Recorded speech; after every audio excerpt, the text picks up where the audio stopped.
bandeko balandi ya Fabi TV na bisika nyonso bozolanda biso tozali na kati ya émission na biso La Voix des disciples de Jésus-Christ oyo toyambi pona bino mbala ya liboso bandeko na biso ya Mirde.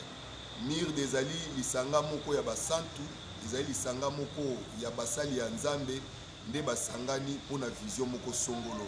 Ensemble na bino toko découvrir bango elongo na serviteur na bino Papi Selemani oyo toza kosala musala po pe na ko pousser évangile ya Christ et kwa kokende liboso komema lumière pe lisusu oyo ya biso bato kati na évangile ya Christ po ete ezala éclairer bato nyonso bazwa lumière wana.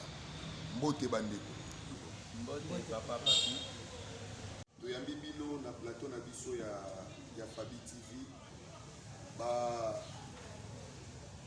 Balandi ya Fabi TV baza kolanda bino balingi bayeba penza soki bozali banani pe eloko nini ebeli bino awa yango wana tolingaki po se présenter tobandi na papa awa soki akoki koyebisa biso kombo na ye avandi wapi azali nani na kati pe ya Mirde. Merci papa Papi. Ngai naza nabengami na komba pasteur Aaron Yeliman de Marquis. Naza responsable de l'église Assemblée des Saints de Kinshasa Cité de Victoire. Les amis a tout justement na limité na Kingabwa awa de nazali visionnaire église wana. Na kati ya Mirde nazali chargé à relations publiques. On azota la makambo itali makambo musala Mirde pe naza na kati ya comité directeur. Merci beaucoup. Bandeko balandi tolandi papa Aaron a se présenter alobi azali pasteur azali responsable pe ya Assemblée des Saints awa na Kingabwa moko ya ba station Assemblée des Saints awa na Kingabwa parce que koyi kozala ebele azali pe na mokumba ya relations publiques et puis azali na kati ya direction ya soki tokobenga yango ndenge wana direction ya commandement ya lisanga oyo babengi Mirde. Oui, merci papa Papi. Ngai kombo na nge ezali pasteur David Mbomba na zali pasteur responsable ya église communauté chrétienne Exode Cité des Refuges et zwami na Lumete résidentielle avenue Canance 407 bar D et 44 na mission universelle na zali président ya mission universelle de la repentance pour le royaume de Dieu. Bandeko balandi tolandi pe papa na biso papa pasteur David Mboma oyo azali pasteur responsable ya église Exode Cité des Refuges azali momemi mokumba to visionnaire ya Mirde. Donc yenda aza kotambusa yango na lokola moto ya yango po ete yende azwaki vision na yango nakanisa papa David eza bongo. Tolingi tokende sikoyo lombango na kati ya mituna na biso. Mirde yango ezali na mokuse sikoyo na molai Mirde likolakisa nini? Oui, merci papa Papi. Na molai Mirde lié la mission universelle de la repentance pour le royaume des dieux. Merci papa. Mission universelle de la repentance pour le royaume de Dieu. Maintenant, mission universelle de la repentance pour le royaume de Dieu. Yango moko penza ezali nini? Merci papa Papi. Nous avons toujours l'habitude de dire au sein de la Scripture que la mission universelle de la repentance pour le royaume de Dieu a voilà qu'un visage naïveté. Déjà par rapport à sa dénomination, vous avez l'idée de ce qu'elle est. Elle est une mission qui travaille sur le plan universel par rapport à son appel et à la ligne. Un message de repentance au but pour le royaume de Dieu. Mais tout au long de Yamasolo Labiso, nous allons entrer en détail concernant le lénini lié à ça, la Kamusala. Sikoyo motuna na biso ami balé ezali papa David fonctionnement ya Mirde. Comment est-ce que Mirde yango fonctionne? Ça fonctionne comment? Mission universelle liée à Zali pour fonctionner dans le cadre de l'église corps du Christ. Au moment où nous allons dans la structure pour fonctionner dans le cadre de l'église corps du Christ, nous avons aussi des structures pour fonctionner dans le cadre de l'église locale. Structure pour fonctionner dans le cadre de l'église corps du Christ, elle a les fixé vers les chrétiens, vers ceux qui sont déjà convertis. koluka ko équiper bango moko na moko par rapport ya mbela o ya zwe pai na Yesu Masia po ete moko na moko aleka na kokokisa mokumba oyo Nzambe apesi ye. Tandis que les structures qui fonctionnent en termes des églises locales, on les est fixées vers les non convertis. Donc les églises locales, mutindami nango ya yambo, sa plus grande responsabilité ezali ko gagner ba oyo bazali na mokilité pour que ba bongo la mitema ba ya epai na Yesu Masia. Alors la mission universelle de la repentance pour le royaume de Dieu azali classifiée parmi des structures où ezali ko fonctionner en termes église corps du Christ. Donc responsabilité na yé majeure ezali ko veiller sur ba chrétiens ba ebasi ba bongoli motema pour que moko na moko aleka kotambola conformément liloba na Nzambe pe moko na moko aleka kokokisa mokumba na ye kolandisa mbela oyo azwi katikati na Yesu Masia. Donc c'est à ce sens-là que la mission universelle fonctionne. Elle a plus le yé fixé vers les convertis. Merci Papa David. Naza na mituna mibale Papa David na pesio merci pour na ba réponse na yo et mituna wana na ebite nani akoyano na biso na mituna wana mena osepela na bino mibale moko ya nola moko ya nola pe mususu mutuna liboso ezali boye papa na biso pasteur Aaron ye azali mokambi ya moko ya station ya assemblée des saints awa na Kingabwa. Maintenant papa na biso David yo ozali mokambi ya cité de refuge. Bon bozo kutana ndenge nini po botambola malamu na kati ya mire ezali nini eza lokola ndenge mamolangi azali koloba eza nango église te eza kaka koya koadore to ezali nini limbolela biso mpenza malamu zala na à l'aise bandeko balandi ya Fabi TV émission na biso eza en mode bilingue donc otumisa mate so papa continue moi français na kati otumisa mate donc limbolela biso mpenza malamu na motuna wana donc nayebite soki bino ebale nani akozwa nini nani akozwa nini. Ok, merci. Il y a un problème oyo tokolingato peut éclairer Nzambe par rapport à cette question. Vous savez, j'ai beaucoup aimé cette question parce qu'il y a un problème à éclairer. Vous savez, aujourd'hui, les alliés ont un problème entre cohésion, entre collaboration parfaite. Il y a l'église corps du Christ et l'église locale. Problème les alliés na niveau ana. Parce que l'église corps du Christ, mosala na ye ezali pour zwa charge ya baibasi babongoli motema. Tandis que l'église locale, mosala na ye ezali ya kotea bato babongola motema. Une fois que moto a bongoli motema, elle est maintenant sous la responsabilité il y a l'église corps du Christ. Elle a droit à bénéficier toutes les grâces parce que lui aussi fait partie du membre du corps du Christ. Et en tant que membre, tel que l'apôtre Pierre nous dit, vous aussi en tant que pierre vivante, entrez dans la construction de l'édifice. Vous devez vous édifier entre vous. Donc en tant que membre de l'église corps du Christ, nous sommes appelés à collaborer. Nous sommes appelés à marcher ensemble. Grâce à Eza 4-4 naïe et sunga grâce à Eza 4-4 naïe pour que nous puissions marcher ensemble. Mais le loyo ezali na problème monene na 4-4 na lisanga ya kutambola na kati ya lingomba otobengi corps du Christ. Pour revenir à votre question, en tant que le membre du corps du Christ, que ce soit nos églises dénominationnelles, au-delà de ça, nous formons un seul corps qui est l'église corps du Christ. Et par là, nous sommes appelés à marcher ensemble. Nous sommes appelés à s'édifier. Donc, Kozalana Mokumba ya kokamba lingomba ne m'exclut pas il y a que travailler en collaboration pour l'avancement de l'œuvre de Dieu. Merci Papa David. Nako meka ko comprendre makanisi na yo donc to ko lobaki mon dimio azali ensemble de ça un jour akoyi ko ya pona libela te akoyi pe ko ya ko sambela na cité des refuges akoyi pe ko ya ko sambela neti toza a na église Mieveli akoyi pe ko ya ko sambela a na église Mieveli puisque biso nyonso tout tozo former corps du Christ. Oui, mais je m'aimerais épingler un point majeur. Vous savez, au bout de soulever un point concernant le ministère.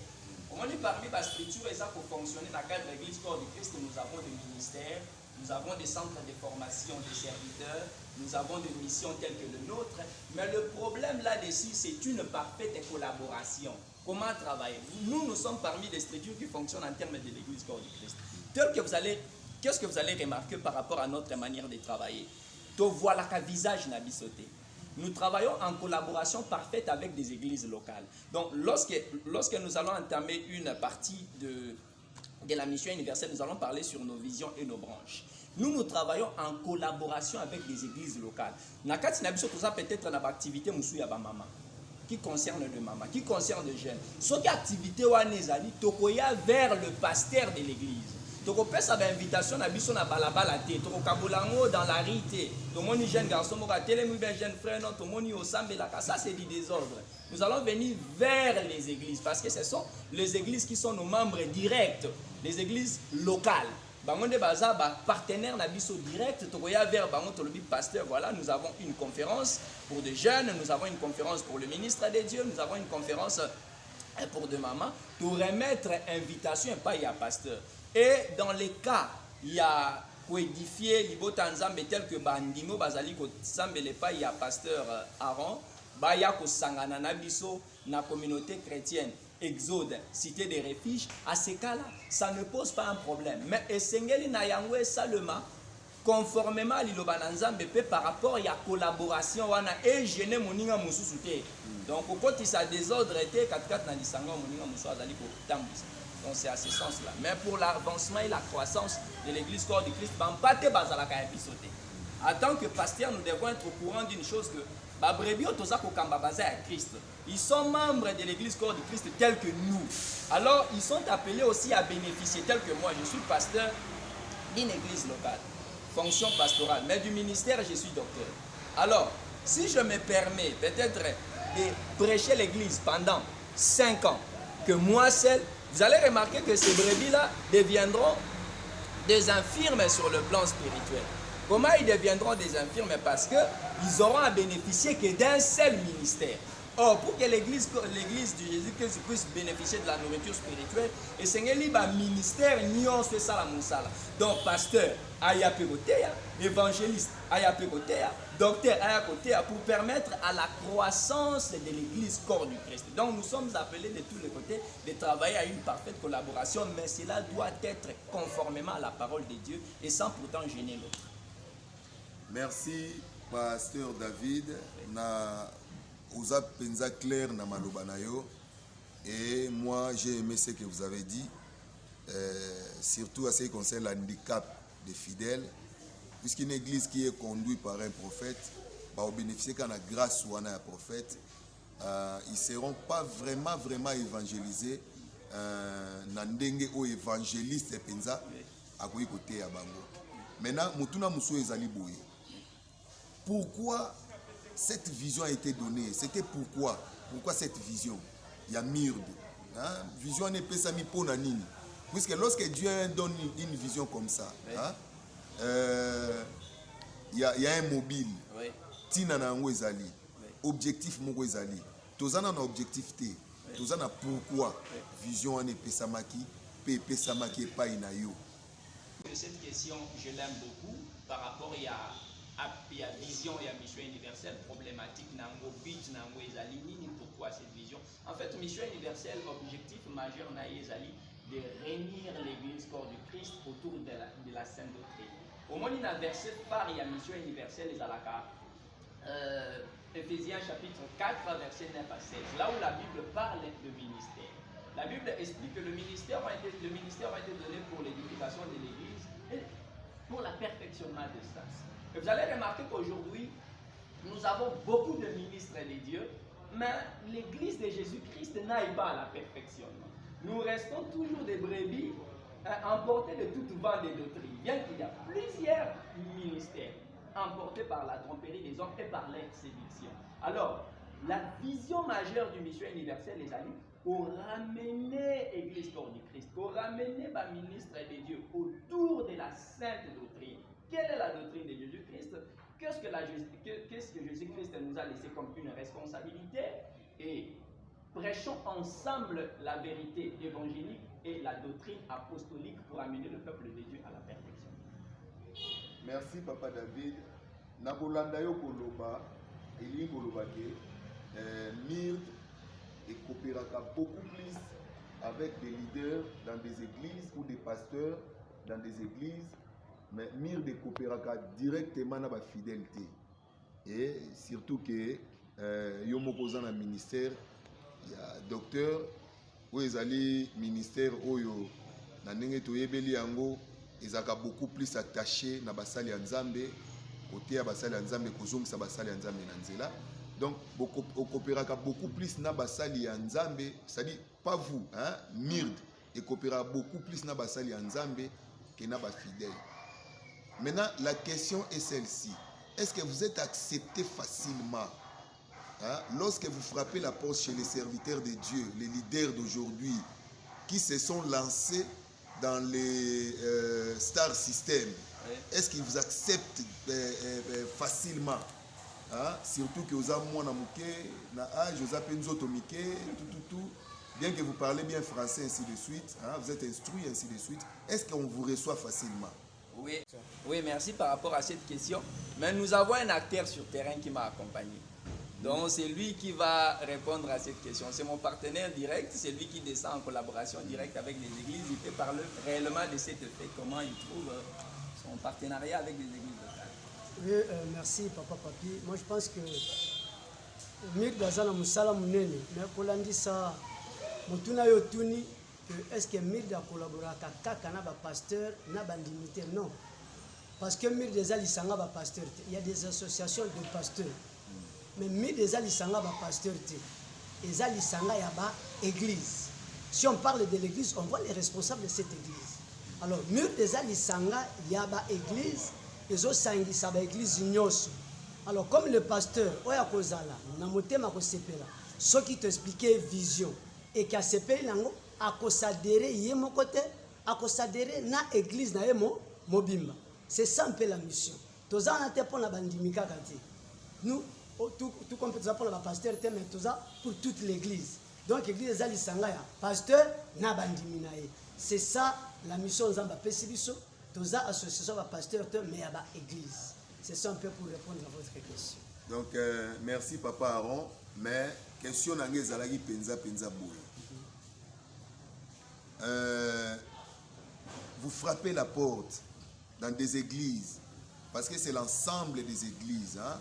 Ils ont ensemble à l'église de Sanganaka, na MIRD. Vous frappez la porte, mais lorsque vous frappez la porte, vous tombez directement chez les leaders. Les leaders d'aujourd'hui qui se sont lancés dans les systèmes stars ou dans les star systems. Est-ce que va accepter Kabino facilement, surtout Yom Tokendaka? Est-ce que va accepter Kayo facilement? Donc c'était ça la question. Ok, merci Papa Papi. Moi je pense que cette question c'est une très bonne question. Je pense qu'ils ont facilité. Ils ont facilité, mais par rapport à la vision. Parce que quand on écoute un pasteur, on écoute la vision ou mission universelle à Zanango. Mais il y a des pasteurs, ça peut-être parce que vous savez, pour le pasteur que la mission universelle c'est pour la repentance pour le royaume de Dieu. Pasteur, à moi, c'est comme si que l'union zongisaye a se repentir, c'est comme ça, Zamotamasou. Or, ce n'est pas ça. Nous parlons de la repentance, et ça uniquement pour que Bisso Basali Anzan, Otozo Kamamili, mon peuple de Dieu, Tozonga Nanzela. Parce que Moto a Simbilingenda. C'est pourquoi Bisso Tozawana uniquement, Tosolana Pasteur. Tozonga vraiment la repentance sincère. Oh Jean-Baptiste Atia qui repentez-vous. Vous savez, Papa Papi, aujourd'hui, nous, le pasteur, surtout à Kinshasa, les pasteurs sont mal vus dans les pays étrangers, suite à leur comportement, il y a un sale. Et aujourd'hui, nous avons une vision. Dans mon salle, le pasteur David Sefas Mbomba, pour que Azongi Saba Sali Nanzambe, Naba Église, na droit chemin sur la repentance. C'est pourquoi, tant que tu apporte la première des choses, na kota lisa vision. Mission universelle les années. Ils ont un objectif, mission les années. Dès à la longue, na kanisi, tu me as expliqué bino yango. Tina une mission universelle, mission universelle salle. Et moi, je peux vous dire que nous sommes aujourd'hui plus de 100 églises. Ils ont déjà adhéré à la mission universelle. Na ba structure moussous, ils ont pas adhéré. Il y a des structures.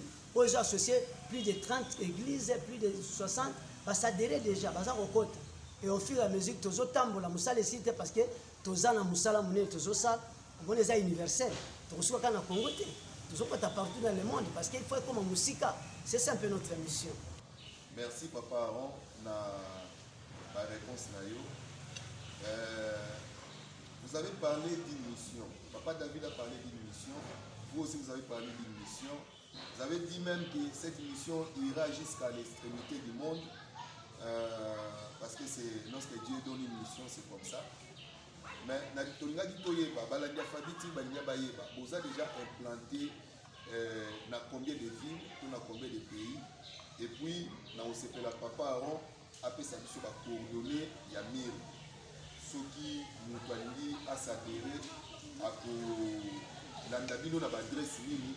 Et puis comment on fait, qu'est-ce qu'on demande, papa David, pour s'adhérer. Il faut quoi? Pas ça tabac, pas ça oui. On a la question ya koye bana nous besoin implanter wapi na wapi et puis après toquer na ba mode ya adhésion.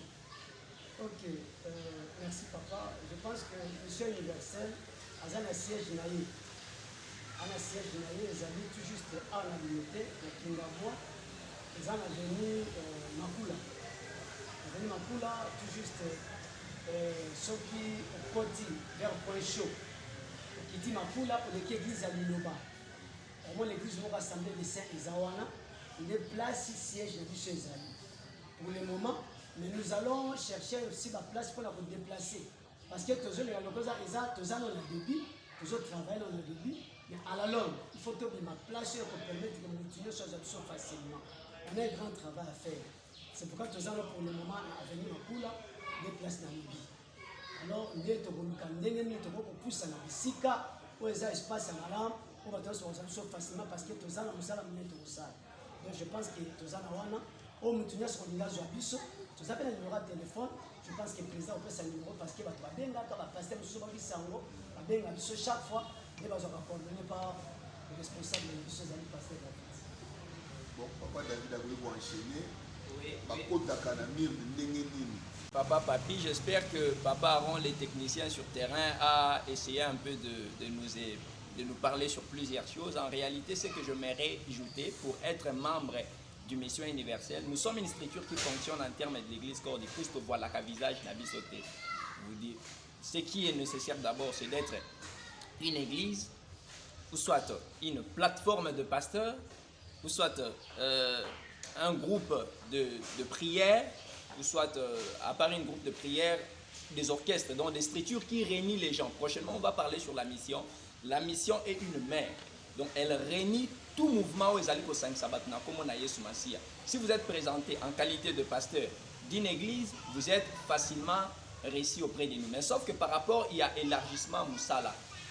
Bureau Nabiso à Kingabois, Yamakula, numéro 19, ils allaient précisément pour na Moamba. Naba district Misusu, lokola Changu, Tobandi Peko, Sala Moussala, Nabandeko, Bazali Kuna.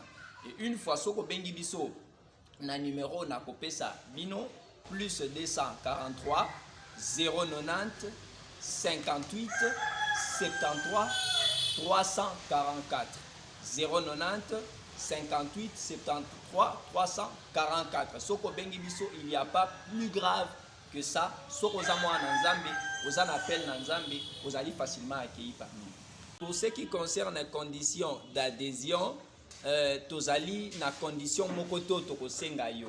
À condition ezali kake ozala mwana na nzambe ozali na appel na nzambe oza conscient na tango tozali que il faut être ensemble na bandeko mosusu pour intérêt à côté à bokondi na nzambe pour intérêt à côté à repentance.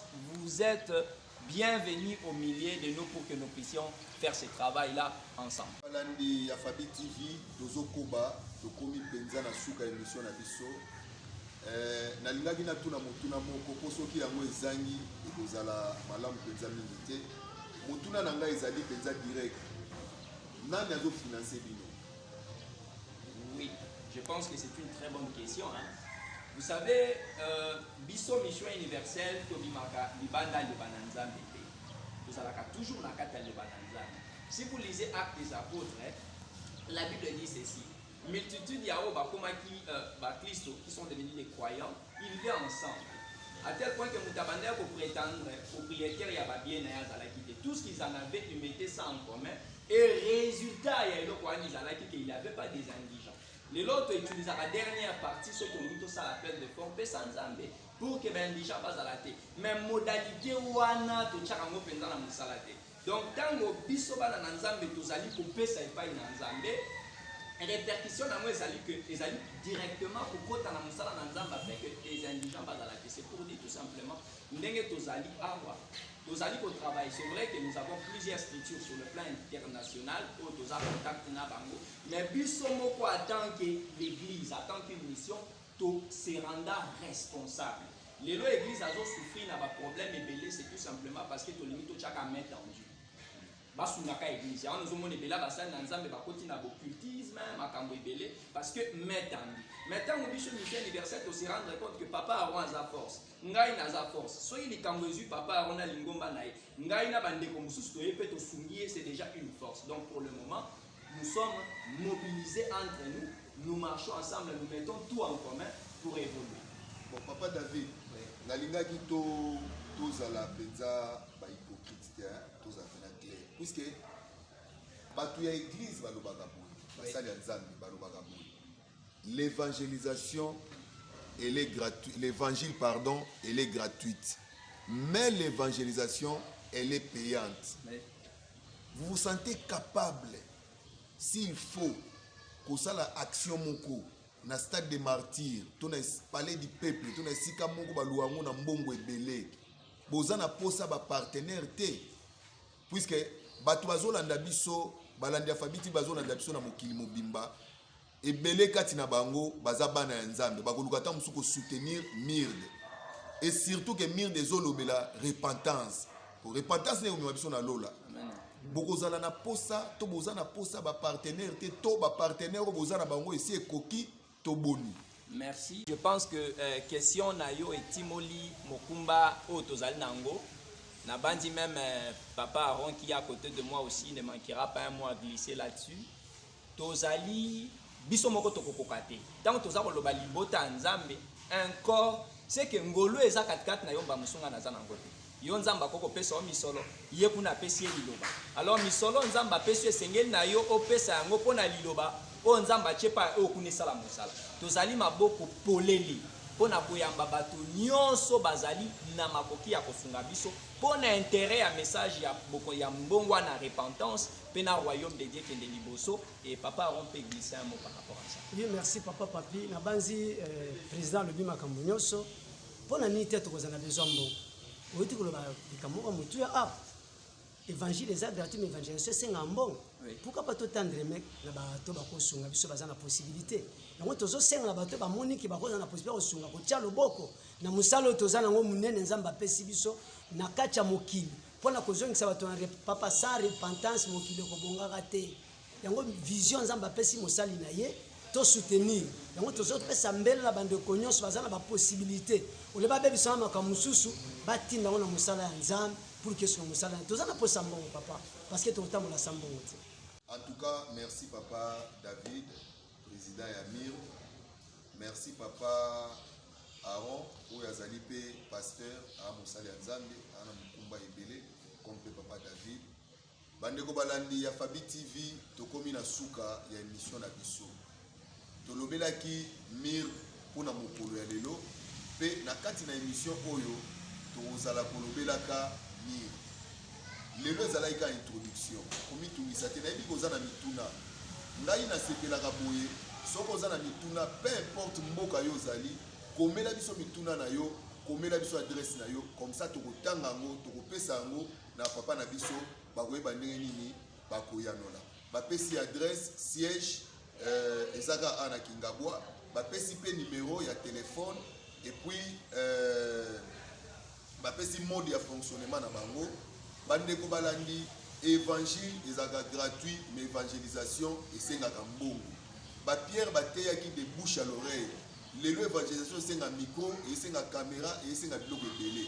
Soki bango bayoki soni nga na sengeli bango. Esika oyo ozali soki instrument moko ya lolenge wana oza moto ya église oyebi mikolo nde église akofonctionne soki instrument moko ya lolenge wana ezali to mpe bamoyen ya kotinda ata misolo mpona baactivité oyo bakozalaka nango okoki kotindela bango ezali opesi bango te ezali opesi nde epai ya nzambe bible elobi liboko eza kopesa eleki malamu eleki na eza liboko ya esengo po ete ebele ekozongela yango nakanisa ezalaki bongo mpona lelo tokomi na suka ya émission na biso nayebi te papa David soki oza na liloba ya suka to olingi kopesa mwa programme moko songolo rapidement parce que tozoshike deja totondi bino mingi eloko akoloba na suka ezali totondi bino totondi bacolaborateur nyonso bozali kosala na katikati na Fabi TV ndenge boyambaki biso topesi mbote na bana na nzambe nyonso oyo bazali bipai na bipai koyamba biso. J'espère que programme na biso ya prochainement kowute epai na bino nzambe apambola libota na nzambe na mokili mobimba tozozanga te kobondela ntina na bino mpe kopesaka baenseignement mpo na bino. Ok, liloba nanga suki ezali kaka topesi bino merci Fabi TV. Moi je pense que tozosenga na bapasteur na baéglise baya kosadire parce que mosala nzambe apesi biso mission oyo ezodépendre na biso nyonso etali mutu moko te tozongisa peuple de na kati ya repentance yango tozosala mpe na bapasteur na baéglise baya kosadire pour que tosangisa maboko to faire face na Satan ya zobundisa mosala nzambe faut to faire face na ye tozongisa peuple na repentance pour que tokota na bokonzi ya likolo. bandeko balandi ya Fabi TV totondi bino botondi tokutani bongo mbala ya sima topesi kaka losako mingi na ndeko na biso cameraman Gaël Ilunga oyo azali mpe monteur na biso na kati ya Fabi TV topesi mpe losako mingi na baautorité to na bakambi ya Fabi TV notamment numéro 1 oyo ezali Yannick Bolunza. En tout cas topesi mbote mingi na Blessing Muleka et puis na ba collaborateur na biso nyonso. Merci bolandi biso na mbala ya sima kimia eza na mabota na bino ndenge basali ya nzambe balobi kati na esika osoki Yesu azongi te tokutani mbala ya sima. Merci.